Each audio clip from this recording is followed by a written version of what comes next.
Quand je vois certaines personnes dire frérot sur scène alors que dehors, arrête. Tu viens de Saint-Germain-des-Prés, arrête de me faire croire que tu me dis frérot. Non. Quand tu le dis dehors, vas-y, ok. Oh, mais non. Tes parents sont propriétaires d'un château dans l'Arzac. Viens pas me faire, mais frérot, t'as de la barbe, frérot. Non, arrête.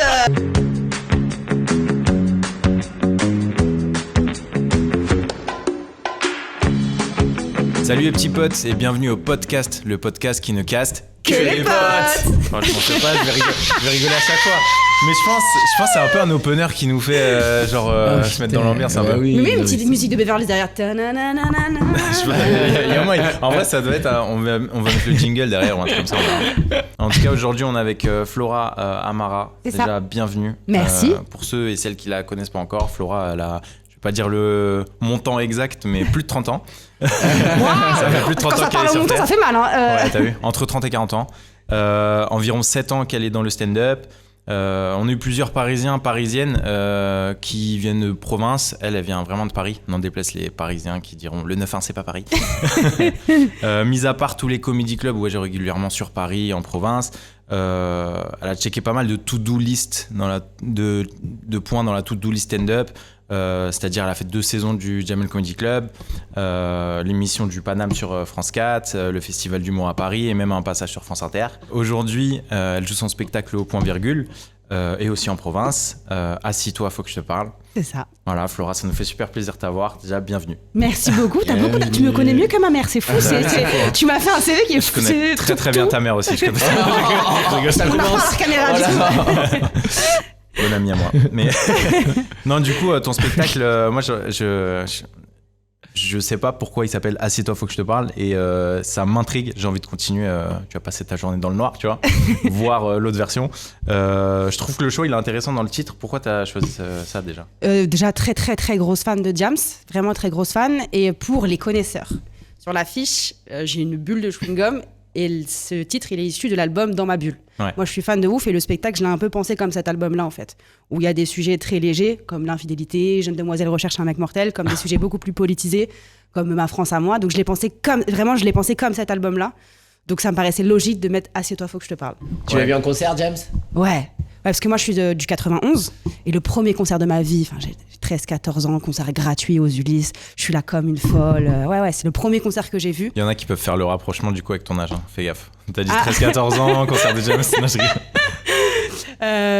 Donc oui, je l'ai vu en concert et je l'aime trop. Et je pense qu'on a tous, en tant que stand-upper, envie d'être cet artiste que tu as envie d'être sa pote. Tu vois, et ce truc-là, tu la connais pas, mais j'ai juste envie de boire un café avec toi et que tu me racontes ta vie. Donc... Est-ce que tu penses qu'il y a des personnes qui ont envie de boire un café avec toi ? Pas beaucoup pour l'instant, pas beaucoup. Mais ça va venir, j'espère. Un petit thé, voilà, c'est ça. Un expresso. Voilà, un expresso pour l'instant. Rapidement. Voilà.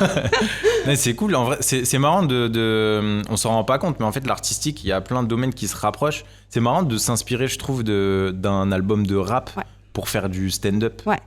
T'as repris la même structure, t'as vraiment travaillé l'album, je l'ai saigné tellement de fois cet album, mais vraiment je le connais par cœur. Et vraiment, je te dis les sujets qu'elle prend, et surtout ce que j'aime beaucoup, c'est que tu passes d'un truc super léger, vraiment à Jeune demoiselle ou La boulette, où vraiment c'est des trucs que tu t'ambiances en boîte, à des trucs, je te dis, beaucoup plus profonds, des trucs très personnels où elle parle de sa tentative de suicide. Donc je l'ai vraiment pensé comme ça, où ok, je veux pas faire un spectacle engagé, et je comprends que des gens veuillent le faire, il y a pas de souci, c'est juste moi. Non, Kerry James, non, mais pas non plus trop léger, tu vois. Et donc cet album, c'est exactement ça. Du très intime, de l'engagé, mais du très léger, quoi. Comment t'as commencé à écrire, en fait, toi ? Comment tu t'es envoyé là-dedans ? Déjà, au début, c'était très, très nul. Faut le dire, c'était très, très nul. Des blagues pas OK, complètement pas OK. Et maintenant, ce que j'aime bien, j'écris sans faire de blagues. Sans que ce soit un journal intime, hein. Tu commences pas, alors à 14h, il m'a... Non, c'est vraiment un truc que j'écris juste ce que je pense. Après, je me dis, ah putain, pas mal, ça, c'est intéressant. Et après, j'essaie de puncher. C'est pareil. Ouais. Mais c'est très difficile parce que quand t'écris comme ça, tu peux vite sombrer, je te dis, dans le journal intime. Exactement. Donc, non. Essaye de mettre sur papier tes pensées. Et ça, c'est le plus dur, de pas vouloir être drôle. On veut toujours être... Non, essaye, et puis après, tu verras ce que tu peux extirper. Donc, d'abord, t'écris la pensée que tu veux dire au public, donc ça reste ton tronc, ta priorité. Ouais. et ensuite tu la rends drôle. Ouais, c'est ça, j'essaie de la rendre drôle. Cool, ça, ouais, de la rendre. C'est vrai qu'il y a. Donc toi, t'es plutôt de l'école comme il dit Roman Fressinet, plutôt que de chercher les choses drôles, de les rendre drôles. Quoi. Ouais, c'est ça, exactement. Et je me rends compte, plus le temps passe, là, moi, ça fait 6 ans que je fais ça, plus je vais toucher un truc hyper personnel à moi, plus ça va faire écho. Tu vois. Ouais. Quand j'essaye de faire rire pour faire rire, il y a moins ce truc-là de. Et moi, le truc que j'adore quand je dis quelque chose, que 2 personnes se fassent et là, je me dis putain, j'ai touché là où ce que je voulais toucher en fait. Tu joues beaucoup partout, j'ai l'impression, dans les gros comedy clubs aussi parisiens. Je trouve ça intéressant, on n'a pas encore parlé de ça avec personne. On parle souvent, en tout cas, on entend quand ça vient à Marseille ou même dans le public, d'humour parisien et d'humour marseillais. Ok. T'en penses quoi ? Franchement, pour le coup, je vous ai vu jouer ici, enfin j'ai vu les humoristes jouer ici. Non, franchement, non. Si peut-être à Marseille, je trouve que, je sais pas, c'est parce que c'était le plateau des mécaniciennes. C'est pas une question piège, hein, c'est vraiment. C'est que pour beaucoup, il y a plus de jeux à Marseille, je trouve. Ouais. Et je trouve ça hyper intéressant que nous à Paris, en fait, dès que tu vas un peu jouer ou machin, on va te dire qu'est-ce qu'elle fait. Non, sur la blague. Et tu vois, quand j'ai fait le plateau des mécaniciennes, j'ai vu toutes, elles avaient vraiment beaucoup d'act-out. Ouais. Et j'ai trouvé ça. Enfin, moi, je sais que j'adore ça. J'adore ça. Tu vois, ça te met un dynamisme. Et peut-être qu'à Paris, on va moins oser parce que. T'as plus l'impression d'être jugé, en tout cas. Je sais pas si c'est vraiment. Non, écoute, viens faire ton stand-up, viens pas nous faire tes personnages, alors que ça enrichit de ouf le truc, quoi. Mais après, j'ai pas le sentiment que ce soit si différent que ça. Au niveau de par exemple, du delivery, de l'intonation, tu dirais pas qu'il y a un. Il y a un mimétisme. Il y a de la normalisation un peu, en tout cas à Paris. Il n'y a pas un. On va dire une musique qui est un peu. Ça dépend parce que t'as plein de petites pépites qui n'ont rien à voir. Par exemple, il y a des musiques comme celle de Ray Mendes qui est vraiment. Que j'adore, qui est très musicale. Adele. Je trouve pas, la majorité parce que on. Non, forcément, t'en consommes. T'en consommes beaucoup, t'en entends beaucoup, tu veux faire comme les autres, tu fais du mimétisme. Mais après. Je trouve qu'il y a quand même un avant-après, on va dire, à l'époque du Jamel des années 2000, je trouve qu'il y a personne qui se ressemblait. Ouais. Il y a vraiment, tu prends. Tu peux tous les prendre 100%, il y a. Aucun qui se ressemble, tu vois, qui sont sur scène. Ce qui est la force du Jamel, en fait. Après le drop des réseaux avec tous les Montreux, les Faris, etc. Je trouve que ça a quand même mis des lignes directrices. Les gens ont commencé à vouloir imiter, en tout cas au niveau de l'élocution, etc. Et comment ? Je sais pas d'où ça vient. Ça vient de ça. Ça vient du fait que c'est les vidéos sur Internet qui ont droppé. Et ils ont atteint un niveau de fame qui était plus fort que à l'époque du Jamel, en tout cas. Parce qu'à l'époque du Jamel, les artistes, ils ont pas atteint des niveaux aussi hauts et aussi rapidement aussi que des Paul Mirabel, que des Roman Fressinet, que des Faris. Rien que le truc de les amis, par exemple. C'est les humoristes qui disent les amis. Moi, j'en peux plus. Mais moi, ça, j'ai c'est pas à la base. À la base, je sais que le premier que j'avais entendu faire ça, c'était Roman, justement. Je sais que lui, il a démocratisé ce truc à la con, tu vois. Et en fait, non, tu vois, il y a des humoristes qui le diraient jamais dans la vie de tous les jours. Et là, d'un coup, sur scène, ils vont dire les amis. Ça, mais c'est voilà. Je suis révolté. Non, moi, le frérot aussi. Alors que quand je vois certaines personnes dire frérot sur scène, alors que dehors, arrête. Tu viens de Saint-Germain-des-Prés, arrête de me faire croire que tu me dis frérot. Non. Quand tu le dis dehors, vas-y, ok. Mais non. Tes parents sont propriétaires d'un château dans le Larzac. Viens pas me faire, mais frérot, t'as de la barbe, frérot. Non, arrête. Cousin. C'est comme si moi, je suis parisienne, j'arrive, la gadji. C'est très gênant, quoi. C'est encore plus gênant que je l'ai dit, en fait. En fait, je viens d'apprendre ce mot. Ça fait 3 mois que je connais le mot gadji. Et dès que je suis à Marseille, j'essaie de le caler un petit peu. Tu vois, la gadji, les gadjo, tu vois. Est-ce que ça serait pas justement, question ouverte le débat est ouvert. Mais une question de manque de confiance en soi aussi, de manque de confiance en sa propre personnalité, de pas vouloir l'exposer, de pudeur peut-être française. Mais déjà, je trouve que dans la vie, trouver sa personnalité, c'est pas évident. Enfin, je sais pas si c'est un problème qui est ancré à moi-même, mais trouver son identité, si je te dis qui tu es, je vais pas répondre tout de suite, quoi. C'est difficile. J'ai l'impression que c'est limite la quête d'une vie de savoir qui tu es. Donc déjà dans la vie, si t'as du mal, alors en plus sur scène, c'est le quête ultime, quoi. Ouais, mais c'est un peu ce truc-là de se dire, en fait, comme t'as des codes qui existent pas forcément officiels, tu te dis, c'est plus facile, alors je sais pas si c'est conscient ou inconscient, mais c'est plus facile d'aller dans ces codes plutôt que se dire, ok, je vais faire moi-même, je vais être comme dans la vie de tous les jours. Ça marche, j'ai l'impression, parce que tous les artistes le font. Moi, je fais un autre truc, je pense que naturellement, t'as du mal à être toi-même, quoi. Ouais, vraiment, et puis il y a aussi, 100%. je pense que cette peur, je pense, c'est ma théorie, que si jamais on jouait en ayant une loge hermétique où les humoristes sont enfermés et qu'aucun humoriste écoute, je pense qu'on serait beaucoup plus détente, parce qu'il y a aussi beaucoup ce truc-là de non, mais lui fait ça, lui fait ça.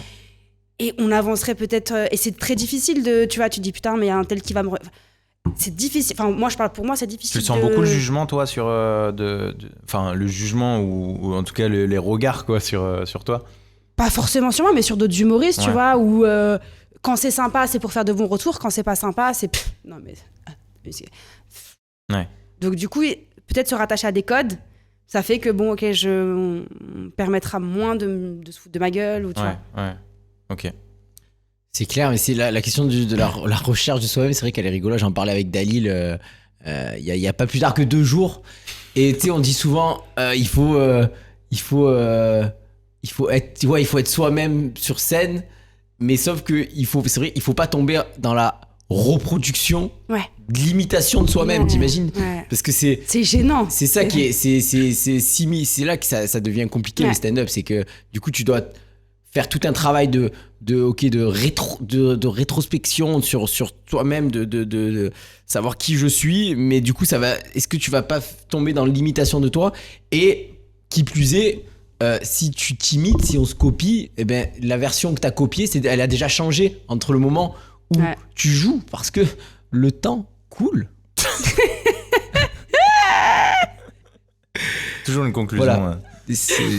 Non, mais après, je te dis, pour moi, c'est tellement dur de trouver son identité. C'est tellement dur de savoir qui tu es. Surtout, aujourd'hui, trouver son identité dans un monde aussi globalisé, tu vois, c'est difficile. Tu vois, on se meuble suédois, on a été bercé aux séries américaines, on fait des Erasmus en Angleterre. Donc, qui je suis dans tout ça, en fait, c'est très compliqué. C'est très compliqué de qui je suis.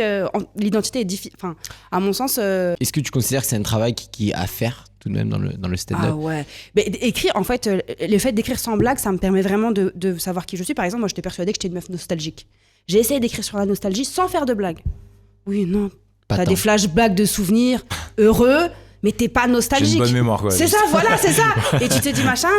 Par contre, le doute, quand j'ai écrit sur le doute, j'arrivais même plus à m'écrire, à m'arrêter d'écrire, parce que j'ai dit ok, donc c'est la quête d'identité. Moi, elle passe aussi par l'écriture, où je me dis quand je vois que, par exemple, la gestion des émotions, tout le monde dit non mais j'arrive pas à gérer mes émotions, j'ai essayé, non, oui, je me mets en colère, oui, je crie fort, je pleure, oui, mais ce truc-là et j'ai essayé d'écrire sur la gestion des émotions en mode je sais pas gérer mes émotions. Quand j'ai essayé d'écrire, j'ai vu que ça sortait pas. En fait, ça va. Oui, en fait, ça va. Oui, je m'énerve. Oui, mais c'est bien, parce que je trouve que de commencer à écrire, c'est pour ça que je fais ça souvent aussi. Ça te permet aussi de structurer ce que tu veux dire. Ouais. Et ça permet aussi là, je trouve pas de blague. Est-ce qu'il est important ce propos ? Non, en fait, je peux l'enlever. Et si vraiment il est important, je me dis, faut que je trouve une manière de le dire. Quitte à le dire sans blague et à nourrir un autre propos. Mais du coup, ça permet de faire quelque chose qui a un sens. Et après, de rajouter des blagues. Donc, forcément, je trouve que t'as une meilleure connexion que de venir dans le sens inverse. T'écris tout le temps comme ça, toi ? Ouais, et puis surtout, vraiment, je te dis, ça me permet de me connaître, d'aller au plus profond. Et puis, et je te dis, plus tu vas au plus profond de toi-même, plus machin, j'ai l'impression que tu touches la personne. C'est très cliché ce que je vais dire. Au début, je dis oui, non, mais les gens qui disent ça, faut être sincère. Ça va. Mais en tout cas, j'ai vraiment le sentiment que moi, quand je parle de mes doutes ou du doute, j'ai tellement été. Et encore, quand je te dis j'ai été chercher, je suis encore à 1 degré sous la mer. Je suis pas encore tout au fond. Où là, quand tu vas vraiment chercher au fond, je pense que c'est là que tu fais un. Tu fais un petite dep, une petite petite dépression. Mais c'est de la psychanalyse. Hein. Ouais. C'est de l'auto-psychanalyse. On a inventé ce concept en tant que stand-upper. On n'est pas du tout qualifié, c'est ça le problème. Mais parce que je pense qu'aujourd'hui, on est obligé de passer par ça, parce qu'il y a 10-15 ans, on pouvait tout à fait faire de l'humour d'observation. mais aujourd'hui, tu vas vouloir leur faire de l'humour d'observation. Il y a 15 TikTok qui ont été faits dessus. Ouais. Tu vois, Gad Elmaleh, il pouvait faire toute observation, mais aujourd'hui, c'est pas que c'est pas pertinent, mais faut trouver le truc où Twitter n'a pas déjà vu avant, donc t'es obligé à un moment donné de passer par toi parce que c'est... Ok, super, tu l'as vu, c'est cool, mais je l'ai aussi vu sur Twitter et tu peux avoir la meilleure blague dessus. C'est plus compliqué, quoi. Tu fais partie de la troupe du Jamel Comedy Club maintenant. Ouais. Comment ça s'est passé en fait? Comment on rentre au Jamel? Plus précisément, moi c'est... Enfin, t'as pas fait que le Jamel, t'as fait Jamel qui est une consécration pour beaucoup d'humoristes, le Pana, machin, enfin il y a quand même des émissions. C'est plus comment une opportunité comme ça, elle arrive. Bah déjà, je pense que j'en ai tellement rêvé, mais c'est-à-dire que j'ai commencé, c'était vraiment genre... Je sais pas si c'est parce que je l'ai tellement rêvé que ça s'est produit ou c'est parce que c'est mon intuition qui m'a dit tu vas y aller. Je sais qu'en tout cas je l'ai vu. Est-ce que je l'ai tellement vu que ça s'est réalisé ou je te dis est-ce que c'est de l'ordre de l'intuition? Je sais jamais en fait. Quand les choses se produisent, je me dis est-ce que c'est juste que toi tu as eu une bonne intuition il y a 4 ans et tu l'as créé en le voyant. Mais en tout cas, je l'ai voulu du plus profond de mon âme. Et ce qui se passe, c'est qu'à l'époque, il y a un humoriste qui s'appelle Kader Bueno, qui est magicien pour le coup. Il fait son spectacle là-bas. Je fais sa première partie. C'est une catastrophe. Tu peux entendre le sang couler dans les veines des gens tellement ça ne rigole pas, vraiment. Et je suis là, je dis, vas-y, t'as des gosses. Bah, c'est normal, c'est les vacances scolaires, il fait de la magie. Moi, je suis là, ouais, mon ex m'a trompé et tout. Et j'entends derrière Kader qui se prépare avec ses confettis et tout, et je suis là, ouais, parce que mon ex m'a trompé. Et Zemmour, vous savez, bref. Donc je fais sa première partie, je bite sa mère. Je sais pas pourquoi. Je sais pas pourquoi, je vais quand même voir un mec qui s'appelle Pierre, qui travaille du coup au Jamel Comedy Club, qui est un peu dans l'orga et tout. J'ai bidé devant lui, mais violent. Je sais pas pourquoi, j'y vais. Je dis, je peux essayer de faire un essai avec la troupe. Je dis, écoute, moi je suis pas le directeur artistique, mais promis, je fais passer le message au directeur artistique et tout. Et il fait passer le message au directeur artistique, qui me fait faire un test. Pas ouf, le passage. C'est pas ouf. En plus, mais je suis mieux que la première partie. Non, mais en plus, c'est n'importe quoi. J'ai travesti ma personnalité. Moi, je m'habille jean basket, je suis arrivée, petit talon, petite robe, petit. Pour jouer, j'ai pas comme ça. Limite, il manquait la pochette et je venais passer un entretien d'embauche, quoi. Vraiment, j'étais là. Alors, oui. Donc, et puis, il me rappelle. Et puis, c'est comme ça que ça se fait. Après, je fais l'émission et ça se fait. Mais je pense que, ça, entre guillemets, ça. Il te rappelle. Ouais. Là, comment je le raconte, ça a l'air hyper facile, mais ça vient après 4 ans de stand-up. 4 ans de Deb Jam. Deb Jam, c'est la scène ouverte du Jamel Comedy Club. 4 ans de refus à la Deb Jam. Bonjour, je voudrais faire la Deb Jam. Non, c'est pas genre ça s'est fait, j'ai demandé au... Non, c'est 4 ans de refus. Et là, il y a ce truc-là où ils cherchent des nouvelles personnes aussi pour la troupe. Et aussi parce qu'il n'y avait pas trop de gens de filles dans la troupe. Donc c'est vraiment un alignement des planètes. Tu vois, le truc, je fais la première partie, je bide, mais je demande, ils veulent me voir en essai. Et c'est comme ça que ça rentre. Donc je fais l'essai, ça va, ça se passe. Je fais un autre, ça va, ça se passe, machin. Je fais l'émission et puis c'est comme ça que t'intègres, que tu joues là-bas, quoi. Donc il t'avait vu dans les Deb Jam tout de même. Non, Deb Jam, on m'a toujours refusé la Deb Jam. Ah, il t'avait refusé. Ah, mais t'as jamais fait. Ouais. C'était une autre personne encore qui s'en occupait à l'époque. Ouais. C'est et c'est ok, bah c'est comme ça. Parce que là, je le décris en mode ouais, j'ai fait la première partie, j'ai bidé, j'ai demandé, on m'a fait un test. Non, c'est 4 ans de refus et c'est un moment où ils cherchent des gens. Donc je fais le test, qui se passe plutôt correctement, même si je suis habillée comme un entretien d'embauche. Mais vraiment, c'était un cliché de moi-même. Bonjour, je viens pour le poste d'Atou Charme du Jamel Comedy Club. Sur la tête de ma mère, c'était ça. C'était ça. Je me suis dit, bah écoute, ils cherchent des meufs, je vais venir en dire. Alors que je suis tout le temps en basket. Enfin, je veux dire, ça n'a pas de sens, quoi, vraiment. L'arnaque de la meuf. Bon, merci les frérots. Mais tu sais, limite, je me suis dit, ah ouais, ils ont pas dit l'Atou Charme en fait. Moi, je fais tout et en fait, alors que je me bats au quotidien pour qu'on dise pas ça. Et moi, je dis, ah ouais, donc en fait, je suis pas la même. Bon, en fait, voilà. Donc. Et non, et je suis revenue la fois d'après en jean basket comme moi, et puis voilà. Et après, ça a marché. Ouais, ça montre qu'ils t'ont vraiment pris pour l'humour et pas pour. Ouais. Donc c'est une bonne chose quand même. Deb Jam, pour ceux qui nous écoutent, c'est Deb Jam, Debouze, Jamel, un petit jeu de mots. Et double jeu de mots avec justement la Def Jam, qui est un plateau qui a été créé aux States dans les années 90, réservé exclusivement aux Afro-Américains et d'où sont sortis tous les plus grands, Dave Chappelle, Chris Rock et tutti quanti. Voilà. Petit jeu, mini-jeu, on enchaîne. Avec plaisir, ouais. Donc c'est bien, Alors, on a un petit jeu. L'idée, c'est tranquillou, hein. C'est que tu dois créer une blague en moins de 2 secondes. Non, je rigole. Ce sera pas coupé, donc. Tu auras 4 secondes. Non, c'est ouais, on va faire un petit jeu. Donc là, on va te donner une prémisse de blague avec et tu dois la compléter. Tout simplement. D'accord. Voilà. Ne t'inquiète pas. Tu as le temps de la réflexion, on coupera au montage. C'est ce qu'on dit à tout le monde. Ok, est-ce que je peux aller prendre un Xanax avant ou pas ou pour... Non, justement, si tu n'y arrives pas... Ok. T'es une grosse merde. Voilà. On ne jugera pas, quoi. Donc tout le monde a voilà, réussi pour l'instant. là, le procédé utilisé, c'est la comparaison. Ok. Voilà. Comparaison, tranquillou. Ok. Donc, tu viens du 91, Paris 91, c'est ça, hein? C'est ça. Ok. Ok, mais là... Arrête, en fait c'est pas ça, c'est que tu me dis Paris 91, moi j'ai un micro comme ça, je te jure j'ai envie de lâcher un freestyle. Ah 91, ouais, pep, les Ulysses, si on est sur Skyrock. Moi j'ai si très tu nous envie de lâches revendre un le micro. freestyle, comment on dit? Exempté. Exempté? Non. Ouais, non, alors on va faire la blague, la comparaison, c'est bien la comparaison. Allons sur la comparaison. Donc, être... Ou ne pas être. être du... Comment la formule? Être du 91? Moi je viens de Paris, enfin du 91, c'est comme. Ah ok, je viens du 91. Je viens de Paris, Okay. virgule, enfin du 91, du 9-1, Ouais. je sais pas comment tu dis. Ok, C'est comme. ok. En fait c'est comme. Pas facile en vrai. Attends. Ou alors tu peux la reformuler. Si quand même parisien il te dit qu'il vient de Paris alors qu'il est du 91. Ouais, voilà. Ouais, Tu peux c'est comme reformuler comme tu veux. Comme une grosse force, le mec. Bah, c'est comme... Alors, quand tu dis que tu viens de Paris alors que tu viens du 91, c'est comme chez vous ici, quelqu'un qui dit que je viens de Marseille alors qu'il vient, il vient de Arles. Ouais, mais t'as fait une vraie comparaison. Il y a pas de blague. C'est premier degré de ouf. Ah ouais. Alors j'ai prévenu que j'étais On n'est pas un contrôle de français. Hein. Donc voilà. Je vais la retrouver au Jamel Comedy Club. D'ailleurs, on profite de cette blague de merde pour...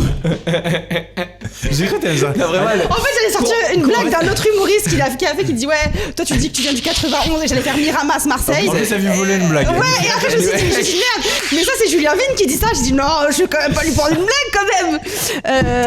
C'est. Bah, comme quoi elle est pourrie sa blague. Ah, attends, ok, je peux. Allez. Non. Ah non, ça va être grossophobe ce que je veux dire. Non, c'est pas grave, on adore. Oh waouh. Oh waouh. Les gros. Ça, c'est pas du tout ça. Ça, on coupera ça. Non. Bon, j'ai dit, on la coupe si c'est pas bon. Vas-y. Dire que tu viens de Paris quand tu viens du 91, c'est comme quand tu vas chez Zara et que tu prends du 36 alors que tu sais que tu fais du 40. Non, pas du tout. Ça n'a aucun rapport. En plus, ça n'a aucun rapport. Si, il y a quelque chose. Non, il y a aucun rapport. Si, il y a quelque chose. Déjà, j'aime beaucoup parce que là, c'est parce que c'est grossophobe. Là, c'est pas Et on va peser avec la... 40, c'est pas grossophobe. Ça veut dire 46. Elle est éloignée. Elle est éloignée. On va trouver quelque chose. Dire que t'es de Paris alors que tu es du 91. C'est quoi une situation où les gens ils assument pas? Quand ils portent de la contrefaçon. Ils veulent se valoriser, ils assument pas leur réalité, genre. C'est ça en fait qu'il faut trouver. Moi je trouve les gens qui mettent de la contrefaçon pour rester sur les marques, c'est un bail qui s'assume pas, genre. Non, c'est une vraie casquette Gucci. Ouais, c'est bien ça. Ou alors on peut mettre c'est les mêmes qui portent des chaussures Adidas. Adidas. Tu les trouves où ces chaussures-là? Justement, c'est des trucs imitation, genre. Adidas de bande, ouais. Adidas. Oui, là il faudrait trouver enfin, un truc vénère. Ouais. Non, moi je suis soit sur un truc genre par rapport à la politique, tu dis que c'est comme si tu disais genre je suis de gauche mais tu fais ça. Ah, tu peux faire un truc c'est comme si tu disais que je suis du centre, en fait t'es droite. Ouais. En fait, c'est comme si tu disais que t'étais du centre, mais en fait tu t'appelles Emmanuel. Hop là. Oh, c'est beau ça. C'est pas mal. Oh, c'est beau. C'est une piste, hein. Après t'es pas obligé de te mettre Macron à dos, quoi. Genre. Okay, est-ce qu'à la chute je fais un truc Beverly Hills, genre elle appelle Emmanuel.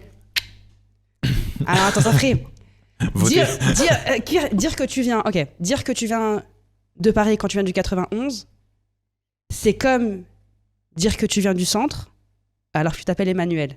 Il manque quelque chose. Voter en 2027. Oui, mais c'est beaucoup trop fin. Centre Emmanuel, il manque quelque chose pour que ce soit et que tu t'appelles Emmanuel Macron. À la limite, au lieu de dire tu viens du centre, tu dis un truc un peu plus genre je sais pas comment t'es centriste. Centriste, ouais. Centriste. Comme ça, au moins, t'es direct dans la politique. Ouais.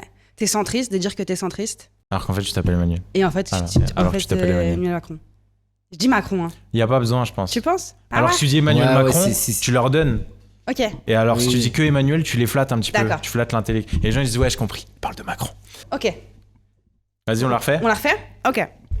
Alors, dire que tu viens de Paris alors que tu viens du 91, c'est comme dire que tu mènes des politiques centristes alors que tu t'appelles Emmanuel. Tada! Retrouvez Flora, élection 2027. Je mène un meeting à Porte de la Chapelle vendredi prochain, 19h, soyez nombreux. Pour le parti La Boulette. Voilà. Oh, j'aime beaucoup. J'aime beaucoup. Très bien, c'est très bien. C'est pas mal. Ça te va? C'est pas mal. C'est bien. C'est pas très bien. C'est bien. Je préférais les ribloufs, quand même. On peut faire une version. C'est comme si. la blague des ribloufs. Marliche, comme on dit. Ouais, Marliche. Dans le 91. Mais c'est pas grave, moi je veux garder la première et. Moi je préfère le bide. Ouais, la première elle est trop bien. Ouais, je préfère. Celle qui a pas marché du tout là. Mais vous avez la rêve de Julien qui dit oui, Miramas, quand la meuf elle dit je viens de Marseille en fait. Mais il le dit pas dans le même contexte. C'est pas en mode ouais, je vais faire une blague. Oui.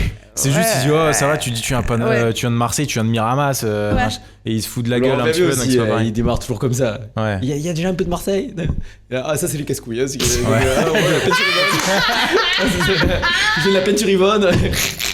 D'où ça. Laurent qu'on embrasse d'ailleurs. Bon. Allez, on enchaîne. Oh mon Dieu. Ça arrivait comment le stand-up dans ta vie? Comme t'as pas encore de Wikipédia, j'ai pas pu regarder ton historique. Comment le stand-up? C'est le cumul de deux choses. La première, c'est que moi, je suis en 4e année de droit à la Sorbonne. Oui, 4e année de droit à la Sorbonne, je me fais chier. Je suis pas à ma place. Ça y est, je me suis prouvé que j'étais pas teubée, que j'ai réussi à avoir une licence, que je suis en 4e année. Je me donne 1 an pour faire toutes les activités de la terre, de la mairie, de la poterie, tout. Et il y a le théâtre. Et on essaie de me faire lire du Racine, je comprends rien, machin, je comprends rien. Le prof, il voit que je bègue, il me dit vas-y, va chercher du Feydeau. Je découvre Feydeau et c'est un coup de foudre. Et là, je joue devant 200 personnes du Feydeau et j'ai 200 personnes qui rigolent face à des trucs que je dis. J'ai été piquée. Vraiment, quand t'as... C'est pas moi, Feydeau, c'est un génie, mais quand t'as 200 personnes comme ça, la sensation que c'est, je dis mais je veux faire ça toute ma vie. Donc après, j'ai travaillé en prod spectacle. Je me suis dit, c'est pas grave, j'ai pas le courage encore de monter sur scène avec mes textes. Je fais de la prod spectacle chez Dumontet. Et je vois des artistes sur scène et vraiment, je me dis, c'est là que j'ai envie d'être. Et là, je me lance et c'est parti pour des labos du rire, tu joues devant 4 personnes. C'est pas grave. T'as fait combien de temps la prod? Prod télé, j'en ai fait beaucoup. Prod télé, j'en ai fait 4 ans. Et prod spectacle, j'en ai fait très peu. Au bout de 8 mois, je me suis barrée. Ok. 8 mois, mais vraiment, on est au Cirque d'hiver. On fait le spectacle de Farid, le Netflix. Et il a une dernière phrase de fin de son spectacle. Il dit « Je me pose beaucoup de questions à savoir si je fais le bon métier. Et quand j'entends rire, je sais que je fais le bon métier. » Et là, vraiment, j'ai un truc de... Putain, moi aussi, en fait, normalement, ouais, c'est ça. j'ai vraiment... C'est un truc physique qui se passe, en fait. J'ai beaucoup de mal à verbaliser les choses que je ressens, mais c'est physique. Il dit cette phrase, après, il y a le noir. Et le lendemain, je pose ma dème et je me retrouve au labo du rire avec elle. Le lendemain, le catch. Ouais, très rapidement, ouais. Mais t'avais un travail à côté? Je faisais des petites missions de prod télé pour gagner mes sous. Et après, je donnais des cours je faisais de l'aide aux devoirs dans un collège. Donc, c'était très dur. Psychologiquement, c'était dur. Quand tu dis, t'es en prod télé, t'es chez la... Ouais, et tu te dis, mais je suis vraiment en train de donner des cours d'anglais, d'aide aux devoirs. Et je te jure qu'au final, je me dis, je suis trop contente de l'avoir fait. Mais c'est là, aujourd'hui, tu vis que de ça? Ouais. Et grâce à Dieu, j'en vis vraiment bien. Intermittence? Ouais, je suis intermittente.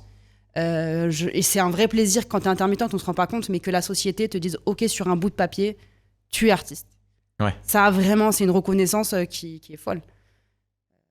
Maintenant, j'évite de le dire au médecin ou au Uber parce que sinon, une fois, je vais chez le gynéco et tu vois comment t'es chez le gynéco. Et il me dit, vous mettez quoi dans la vie? Je lui dis humoriste. Et il me dit, comment il est, Jamel? Je lui dis, on va vraiment avoir cette discussion pendant que comment vous pose des crayons black. Alors, tu veux bien Alors, excusez-moi, est-ce qu'on peut...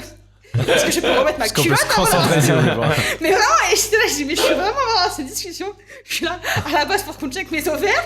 Et lui, il est là, donc je dis plus que je suis... Tu sais, comme ça, genre, fais-moi une blague. On va voir, c'était drôle. En enfer. Ah, ça vous fait rire, ça. Tu vois. Et vraiment, donc et pareil, les Uber, je dis plus du tout que je le suis parce que vraiment, c'est... Ouais. Tu dis quoi quand on te demande du coup ce que tu fais dans la vie et que t'as pas envie de la dire restauration. Ouais, la restauration. Ouais, je et quand on te demande la restauration. tu travailles. Ouais, mais en plus, j'adore parce que ça me fait faire genre un jeu d'acting et tout. Je suis infirmière et là, c'est compliqué. Il n'y a plus d'argent dans l'hôpital, on est épuisé. Vraiment, j'adore être dans le jeu et tout. Et en plus, ça casse les couilles à la personne parce que je me plains de mon taf et donc, du coup, elle a plus envie de parler. Ouais. Mais le Uber, je dis, ouais, non, c'est... Là, il dit, pourquoi je l'ai lancé? Ouais, c'est ça. Je dis, non, il n'y a plus d'argent. On a 12 patients pour une infirmière, c'est des chiffres que je lance, j'en sais rien. 12 patients pour une infirmière, j'en veux plus. Donc, mais je dis plus humoriste, non, c'est fatigant. Ah ouais, et en plus, alors j'en peux plus là. Je sais pas ce qui se passe là. Ça fait 3 mois que j'ai entendu 17 fois la phrase Redouane. Mais c'est moi qui l'ai lancé. Vas-y frérot. Alors, mettez-vous d'accord, faites une réunion. Chauffeur Uber qui te dit ça, c'est genre. C'est moi qui l'ai lancé, frère. Mais alors du coup. Il a aucune reconnaissance. Ouais. Donc vraiment, j'évite de le dire quoi. Et justement, t'es passé du coup d'un travail classique à un autre travail artistique, un travail passion. Ouais. Est-ce que tu arrives à voir le côté travail dedans? C'est un peu difficile quand c'est une passion. Complètement. Moi, je le vois complètement. Parce que c'est des heures et des heures de réflexion. C'est des collègues que tu peux pas te saquer. Parfois, il y a des gens qui sont incroyables. Hein, mais il y en a, tu vois, donc le côté travail. Et surtout, moi, je suis quelqu'un de très, très scolaire. J'ai des fiches Bristol, j'ai des post-it, j'ai des trombones. Donc, tu vois, je le vois parce que j'ai tout cet environnement-là qui fait ouais, si, je le sens. Je demandais ça parce que c'est intéressant de voir la partie pro. Je pense qu'il est dur, peut-être moins pour toi parce que t'es intermittente, mais tu sais, quand t'es un peu dans l'entre-deux, t'as pas encore l'intermittence, c'est trop dur de se dire ouais, c'est un taf quoi. C'est un taf qui me rapporte pas d'argent, mais c'est un taf quoi. Ouais. C'est un peu ça. Non, si. Parce que malheureusement, il y a tellement de gens qui n'aiment pas leur taf que le taf, on l'a forcément associé à quelque chose de douloureux, de pas bien. Je peux te citer des gens, peut-être, j'ai pas d'exemple, mais peut-être des chirurgiens, c'est leur taf et ils adorent ce qu'ils font tous les matins. Ou pareil, j'ai une copine à Marseille qui elle est éduxpée ici. C'est son travail, mais elle kiffe son travail. Et pourtant, les conditions sont horribles. Mais elle adore ce qu'elle fait. Donc, c'est juste que nous, on a cette notion de c'est un taf. Oh, forcément, c'est dur. Non, bah ouais. Dès lors que je fournis un effort et que ça va me rapporter de l'argent, pour moi, c'est un... Et du coup, pour toi, c'est un travail, du coup? Ah ouais, complètement. Mais du coup, tu fournis un effort en tant que... Dans le stand-up, tu considères que c'est un effort? Ouais, beaucoup d'efforts parce que je réécoute tout le temps mes audios. J'essaye de tu vois, c'est pas oui, mais ça peut être fait aussi parce que tu kiffes et full. Est-ce qu'il y a vraiment des moments où tu te forces à le faire en mode ok, là j'ai pas envie de le faire et je le fais. Il y a des il y a ça. Ouais. Et même parfois j'ai pas envie d'aller jouer et je me force. Et là il faut y aller. Ouais. Il faut y aller. Mais c'est pas. Mais alors sur une proportion, à combien de pourcents tu considères que le stand-up c'est un effort et pas. Alors c'est quoi ta proportion du travail du coup parce que c'est intéressant. Moi, après, ça dépend de qui. Par exemple, je pense où je trouve il y a des gens, c'est comme ça, c'est inné. Tu vois, je trouve qu'une meuf comme Elena, où je trouve il y a quelque chose de très inné, il y a beaucoup de travail derrière, énormément de travail derrière. C'est une bosseuse.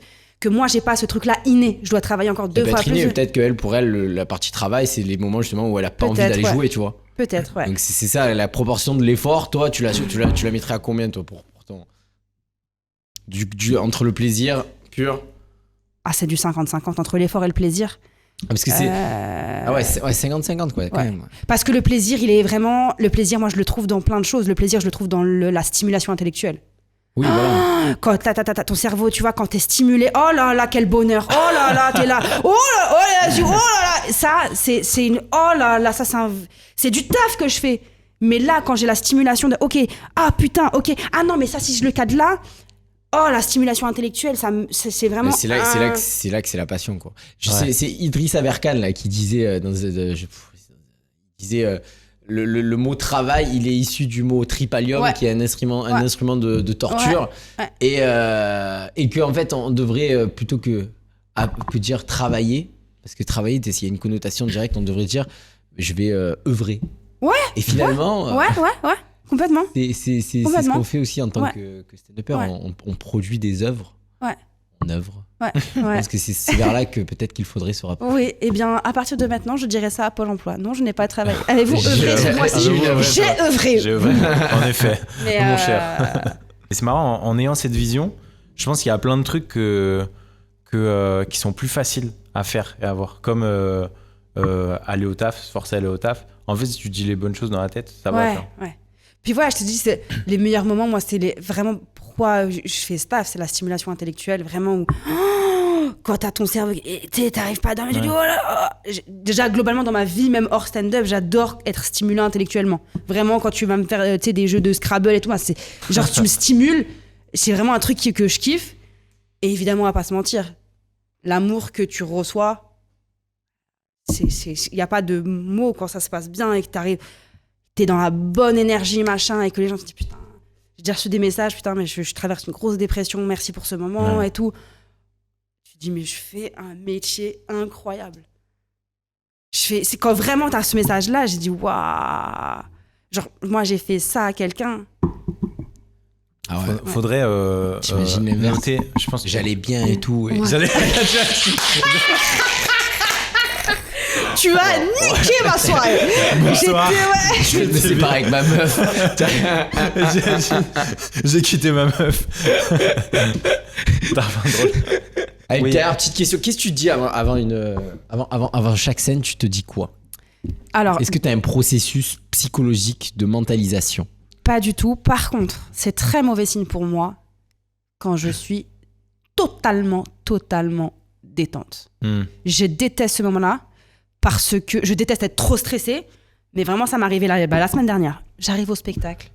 Moi j'ai mon spectacle et j'ai le train pour Marseille le soir. Dans ma tête, je suis déjà au bord de la plage. Enfin, vraiment j'arrive dans un truc, c'est bon, ça y est. C'est les pires moments. Vraiment les moments où j'arrive trop en confiance. Et je parle de moi parce que t'as des personnes qui te disent moi si je suis pas en mode je suis le plus fort, je suis le plus drôle, ça marche pas. Moi tu peux être sûr, c'est mathématique. Ça fait 6 ans que je fais ça. Toutes les fois où je suis venue en confiance sur scène. Oh là là là là là là là. Oh là là là là là là là. C'est un autre oh là là là. Ah oui, c'est pas le oh là là stimulation intellectuelle. C'est vraiment et c'est moi ça me va pas le surplein de confiance. Ouais. C'est vraiment un système d'alerte pour moi le au même titre que le trop stressé pareil. Il faut juste un équilibre en mode j'ai une petite boule, j'ai une petite appréhension mais pas non plus Mais en tout cas, j'ai toujours cette petite boule. Et d'ailleurs, c'est comme ça que j'entre sur scène. Et je vous dis la vérité. Et quand je rentre sur scène, ma première blague, c'est... Je vous cache pas que je suis hyper stressée. Et j'arrive à en faire une blague derrière. Mais de dire, les gars, je suis tout le temps stressée quand je monte sur scène. Et parce que c'est la réalité, quoi. Toi, t'as pas il y a des fois où t'arrives détente, genre vraiment pas stressé, genre. Même pas un petit truc. Ça arrive souvent. Ouais. Mais moi, ça marche. Quand j'arrive full détente, ça marche. Ça fonctionne, mais parce que dans la vie, je suis détente généralement aussi. Je pense que c'est lié, tu vois. Ouais. Quand j'arrive en mode comme... si j'arrive, tu vois... Quand j'arrive dans un apéro, tu vois, là c'est le mieux, là. Où je suis, je suis en dehors de mon texte, je pense pas du tout à mon texte, et je fais confiance que en mon être. Moi, généralement, ça fonctionne bien, ouais. Mais parce que je pense que t'es comme ça, de ce que je vois de l'extérieur. Moi, par exemple... je vois que tu fais le FUB cette année, qui est un des plus gros festivals de... Et quand je te dis, putain, mais truc de ouf, tu fais le FUB. Ouais, cool, quoi. C'est... Je m'y gros, Ouais, donc ça correspond vraiment à ta personnalité. Oui, écoute, c'est... Alors, je sais pas si c'est un truc dissimulé, je sais même pas, mais tu sais, en plus, ils m'ont demandé de mettre des questions. Ça vous fait quoi de jouer à Bobino? Sauf que moi, je connaissais pas Bobino. Du coup, c'est qui lui? Je suis assis, je dis Bobinoff. J'ai dit Bobinoff, je connais pas. Arrête de m'embrouiller, je connais pas. Ok. C'est à Paris. C'est comme si moi je te dis, ça te fait quoi de jouer au théâtre du nénuphar, du petit nénuphar? Non, parce que ça existe pas. Voilà. Tétard, t'aurais bien tétard. Après, c'est chacun. Mais c'est trop bien d'avoir. C'est pour ça que si je suis en stress et tout, c'est pas ouf. Je comprends. Mais c'est bien d'avoir un peu de pression, t'as toujours un peu l'adrénaline.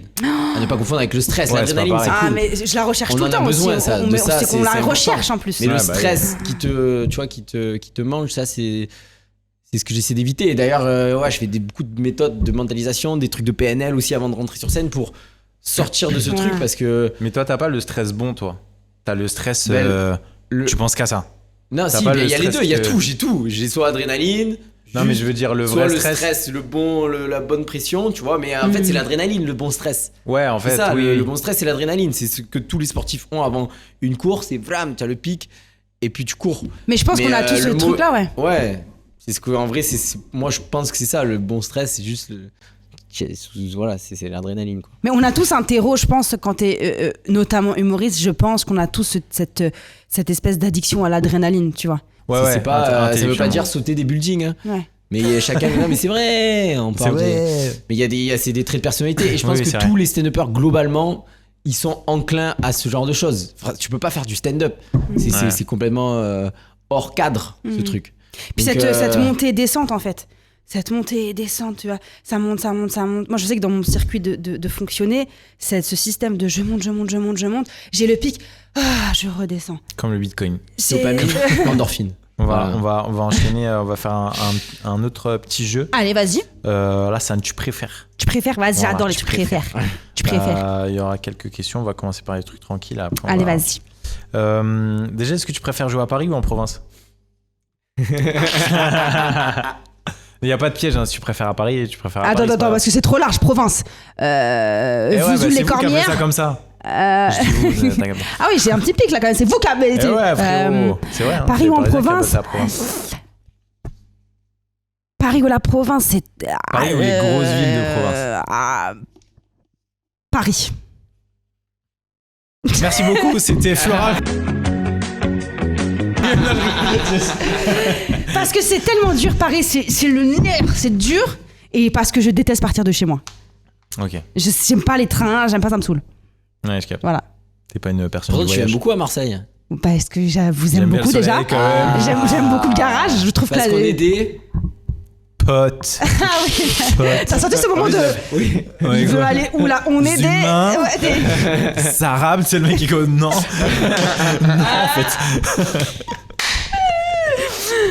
Tu préfères être cocu et ne pas le savoir ou apprendre que ton homme aime les hommes? Ah bah 1000 fois que mon homme aime les hommes. Ah bah oui. Elle est où? Mais tu rigoles, elle est super open-minded, elle. Non, je préfère 1000 Non, mais fois. je veux dire, moi, il y a beaucoup de, je sais pas pourquoi, de trucs de putain, ça veut dire que je lui ai fait changer de sexe. Genre, Non, il y a pas du beaucoup tout. de De toute gens façon, en fait, tu pourrais me mettre tout à côté de être cocu que je te dirais l'autre Ouais, quoi. c'est vrai. Tu préfères être jeté d'une falaise sans filet ou C'est être cocu? Vita Ouais, vibe, ouais, là. non, c'est vraiment le truc, la fidélité, c'est le truc que je mets au sommet, Ça va. au sommet. Donc, Ça et va, puis ouais. en soi, si la personne elle change d'orientation, bah écoute, bah. Oui, ça, bon ça va, vent, ça j'ai va. envie de te Ça, dire, c'est pas bah, grave. écoute. Mais c'est plus pour pareil, cocu, c'est un peu pour l'ego entre guillemets. Le truc de il change de sexe à cause de moi, ça peut être pour l'ego, c'est pas en mode homophobe, hein, mais Non, franchement. Ça va, bon, après ouais. toi, Je te dis, fidélité, ouais. tac. Ah ouais, Ok. c'est tac, tac. C'est bien. Mais on respecte le polyamour, ok? c'est fidèle quand même. Hein. Polyamour, enfin. Si T'essayes de me vendre un procès là?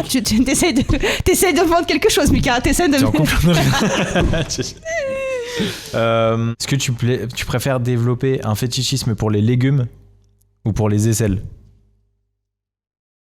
Un fétichisme pour les légumes qui frottent des aisselles. Ah ouais, en fait, les deux, genre. les deux, c'est la frappe. Non, mais c'est vrai, c'est Normalement, c'est un truc des. Je suis déjà fétichiste des légumes en fait. Comment ça? Ah, j'adore les légumes. Ça fait Fétichisme, très. c'est ouais. pas ça. Hein. Mais c'est pas ouais, mais moi, Ouais, moi je croyais que c'était ça. C'est quand tu forces sur aimer trop. Ouais, mais c'est aimer à tendance, Oui, à tendance sexuelle, quoi. Ah, c'est il y a forcément le sexe. Ah, moi, non, la courgette, je la mets pas dans le fion, je la mets dans la bouche, mais. Non, Non, parce que quand t'étais en mode, ouais, je fétichise des légumes, j'étais en mode. ah oui, on est passé sur autre chose. Non, parce qu'on est quand même, sur YouTube. Alors, les aisselles ou les légumes? Attends, fétichise des aisselles ou des légumes? Bim. Ouais. Tu sais, quand je fétichise des pieds, c'est que t'aimes bien Ouais, lécher ouais. deux doigts de lièvre, Oui, quoi. oui, Genre, ça t'excite. Est-ce que tu as des choses On personnelles à embrasse me tous les dire? fétichistes des pieds. Ou alors les légumes, genre tu vois une tomate, tu rougis genre, avec elle. Ah ouais. Genre, Peut-être c'est certains je légumes. suis tomatophile. Dès que je vois une tomate, je. Dès que je vois une tranche de salade, je vais la frotter un peu. Tu la manges, quoi. Tu préfères quoi du coup? Ah, les légumes. Les légumes, parce que quand même t'adores les légumes. Parce que j'adore. Et tu pourras croquer, quoi. C'est bien. Ok, dernier, tu préfères qu'à chaque scène, il y a une seule personne qui rigole, mais elle est vraiment. Elle rigole de malade. Ou tu fais des scènes normales, mais t'as que des rires, genre. C'est archi traite ce que tu fais là. Chaque scène, t'as une seule personne. Une seule, mais elle est claquée de rire. Genre, tu joues pour cette personne quasi, tu vois. Ou alors, t'as tout le monde qui aime bien, genre ils sont attentifs et tout, mais ils font. Et les autres, mais après, les autres, du coup, ils sont. Normaux, quoi. Les autres sont. Ils font rien, du coup, il y a une qui rigole et les autres rigolent pas du et tout. les autres rigolent pas, ouais. Bah, je préfère partir de scène dans les deux moments, vraiment. Je préfère quitter la scène vraiment dans les deux moments. Je préfère la restauration. Ouais. Complètement. On va se remettre. Tu sais, ça s'appelle le podcast. Pote à l'envers, ça fait top. Ok. Voilà. Donc ça fait on va faire ton top 3 et même ton pote 3 des musiques à écouter avant de faire un truc stressant. Comme monter sur scène par exemple. Mais autre chose. J'aime tellement la musique, c'est très dur ce que vous me dites de faire parce que je suis folle de musique. 3, Big Up de Diams. Oh, alors là, Big Up de Diams, ça te met dans un mood. Big up, big up, big up, big up. Ah, vous m'avez chauffé, hein. Les gars, venez, karaoké party. T'aurais dû faire le freestyle Big alors. up, big up, big up, big up. Ouais, ça va. Un son de Kanye West. Je trouve ces sons hyper galvanisants. Tous ces sons, ils sont... Tu dirais quoi là? Okay. Power, tu vois. Ils sont vraiment... Il est con ce gars, mais qu'est-ce qu'il fait des bons sons? Il fait des sons tellement qui te galvanisent. T'es là. On en parlait tout à l'heure avec Rémi qui était là. Putain, c'est dommage qu'il soit parti en couille. Ah ouais, parce que en termes de galvanisation, il n'y a pas mieux que Kanye, tu vois. Ok. Donc Big Up Kanye et France Gall Résiste. Ok. Résiste. C'est bien. Alors là, on a perdu tous les gens de moins de 30 ans. Non, même pas. Pour que tu existes. Voilà. Cherche ton bonheur. Arrêtez-moi parce que sinon je vais pas passer. Ça passe plus en discothèque, ça? Ah oui, alors la discothèque n'existe plus déjà, sache-le. Ok, ça va, trop bien. Non, mais elle est trop belle cette chanson. Ouais. Résiste, prouve que tu existes. Mais je pense que même, tout le monde la connaît. Même les minots, même les minottes. Bon, on va faire un petit truc. Ça s'appelle la Minute Marseillaise. Okay. Ça va durer 2-3 minutes du coup. Oui, d'accord, ok. C'est pour ça. Je vais te poser plein de questions. Ouais. Tu vas essayer de me répondre le plus rapidement possible. Ok, vas-y. Et voilà. Est-ce que tu te souviens, et c'est quoi la date de ta première scène? Oui. C'est la Sainte Flora, 24 novembre 2017. C'est le jour de la Sainte Flora. 24 novembre. Ouais. Déjà, faut savoir un truc. Marrant, c'est une petite exclue. J'ai des tocs avec les dates. Je peux me rappeler de chaque personne. La première fois où j'ai vu Quentin, 17 janvier 2022. Ouais, je suis très très folle avec. 17 janvier 2022, ouais, c'était ici. J'ai un toc avec les dates. J'ai un vrai toc. Les numéros de rue, c'est une catastrophe. Tu me dis rendez-vous au 155, j'arrive au 173. Je suis nulle.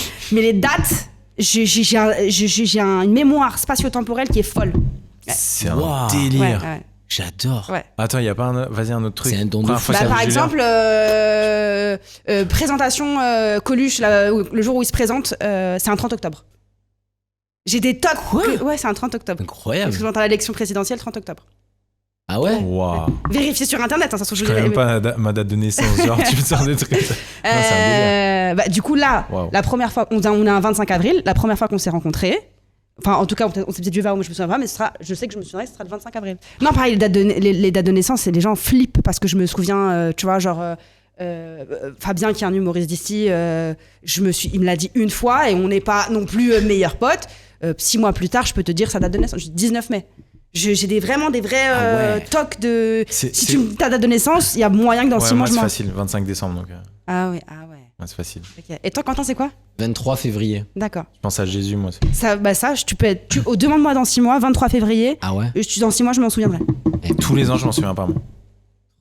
Heureusement, ils mettent des stories tes potes. Putain, par contre, c'est grave égaré, mais c'était parce que j'ai des tocs mais ça va, c'est intéressant.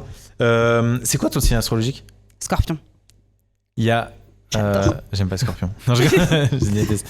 Donne-moi un trait de ton signe astrologique qui est vrai. Intense. Ok. C'était quand ton dernier bid? Ce que tu considères en tout cas comme un bid. Oui, bah, mon dernier spectacle. Une heure de vraiment... T'étais pas stressé. 1 heure de bide, voilà. 1 heure de vide, voilà. Ça va. C'était quoi la date? 21 avril, ça restera gravé, parce que 1 heure de bide, c'est long. 3 lieux où tu aimes jouer? Mes lieux préférés, c'est pas parce que je suis ici, mais vraiment garage. Parce que je me sens bien. Jamel, parce que je suis fière.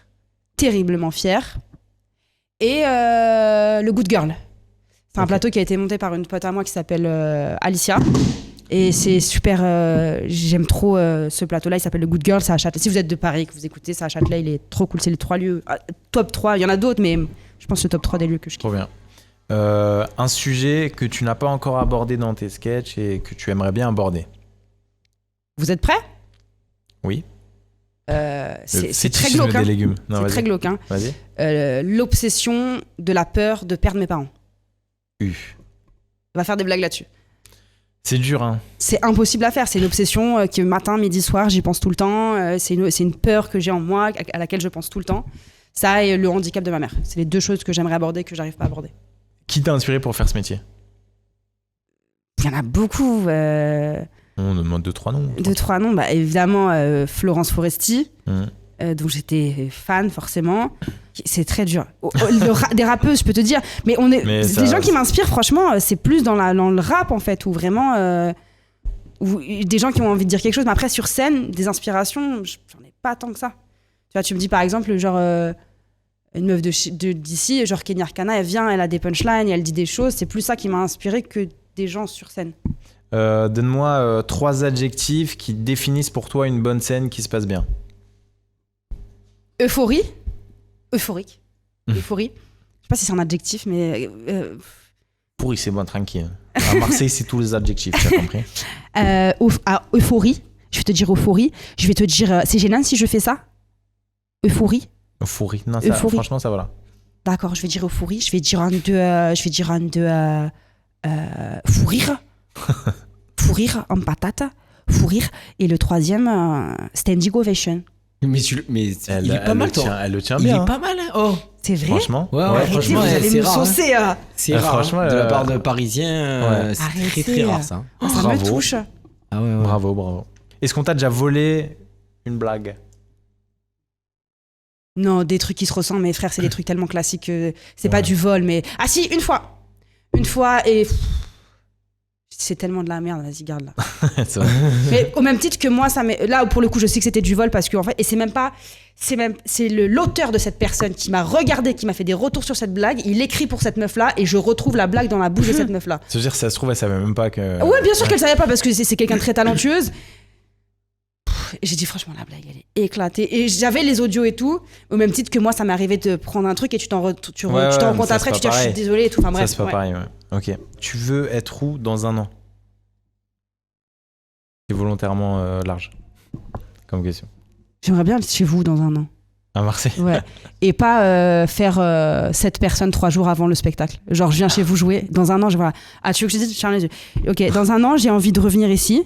Donc au garage, faire mon spectacle et que genre 3 semaines avant c'est blindé.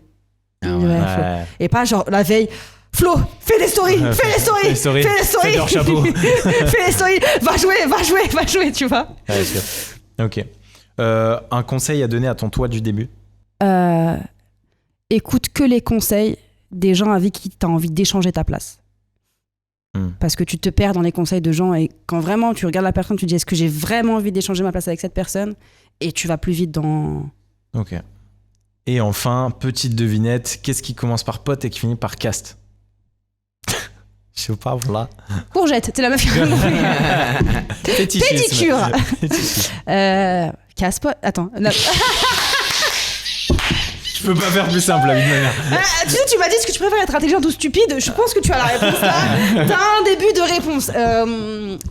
Qu'est-ce qui commence par pote et qui finit par cast? Mais podcast. Voilà. C'est podcast exactement. Aujourd'hui, on aura pu l'appeler le Floracast. Le Flowcast même. parce qu'on était avec une pote. Merci Flora, on a passé un bon moment. J'ai envie de faire des câlins et tout. Très rapidement, si tu veux faire merci ta beaucoup promo, pour ce vent que tu viens de me mettre, vraiment. Je ferai pas de câlins. Non, très rapidement, si tu veux faire ta promo. Ouais. Moi, je joue mon spectacle donc au point virgule. Les dates, c'est encore un peu aléatoire, mais sachez que c'est au moins 1 ou 2 fois par mois. Voilà, point virgule. Et c'est très très cool. Venez, vous allez kiffer. Des petites vidéos sur Instagram. C'est du rire à emporter, c'est gratos. Voilà. Allez, on va se faire des câlins. Merci beaucoup. Merci. C'était Flora avec Quentin et Merci. Mika pour le Garage Comédie, le podcast. Salut les petits potes.